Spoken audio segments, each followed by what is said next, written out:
Ang diskarte nito, pag butas mo ng papel, isabay mo na tong acetate para hindi ka mahirapan sa pagtahi.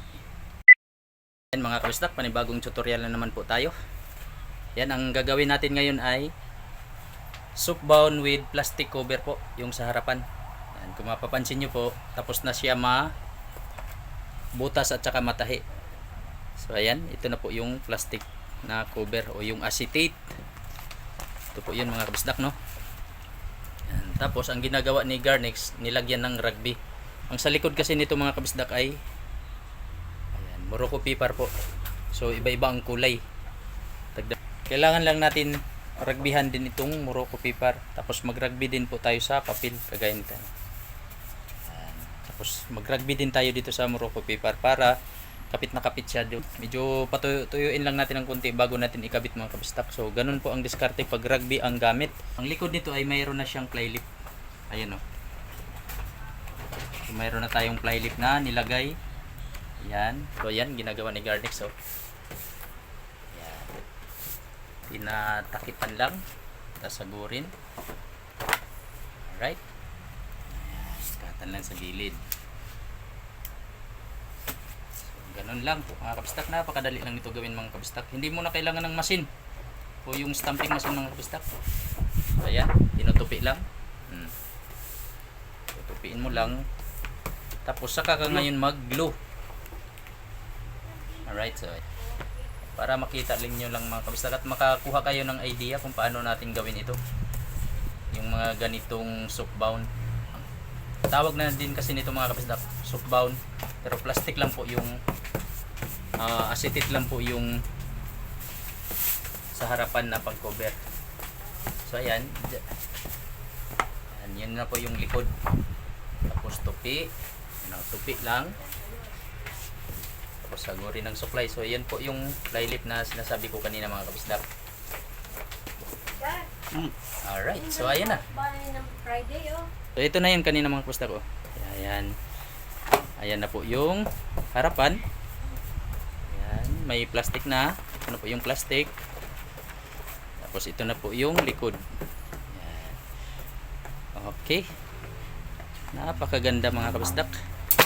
Ibali siyam na piraso po yan mga kabisdak yan. May mga rugby na po yan lahat. Ito yun kay Garnex. So ganyan na mga kabisdak. Tabasan lang natin yung mga sobra-sobra. Yung nasa gilid. Ayan. Alright, so ganyan lang. Okay, pas alright yun mga kabisdak. Good na po yan. So, ayan po mga kabisdak. Good na good. Medyo tuyo na. Lagay lang natin to. Sundan lang natin kung saan yung dulo ng rugby. Saburin natin. Alright, dikit na yan mga kabisdak.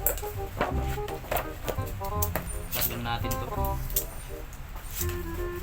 Sana nakikita ng maganda dyan sa camera mga kabisdak para masundan niyo. Right. So ito. Lagyan natin. So yan na siya. Nakasupit na yan mga kabisdak. Tapos saka natin maglagay ng glue. Alright.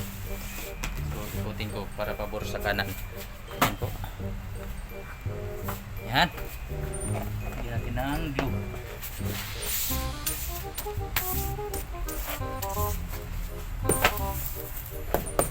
Napakadali lang ito mga kabisdak gawin.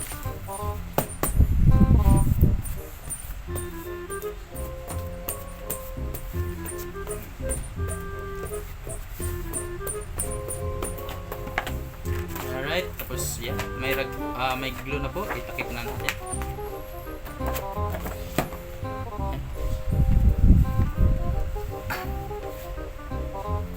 Sagurin natin. Sagurin lang yung dito, yung pinakagilid mga kabisdak. Cut natin yung mga sobra.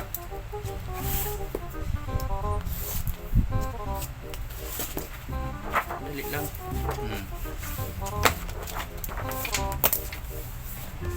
Okay na. Soup bowl na with plastic cover. Okay kayo.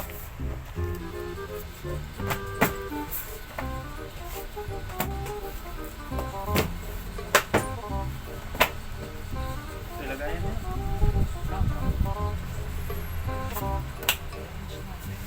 Ayan.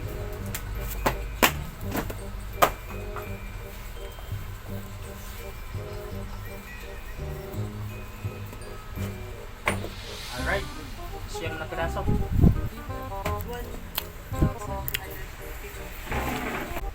Okay kayo.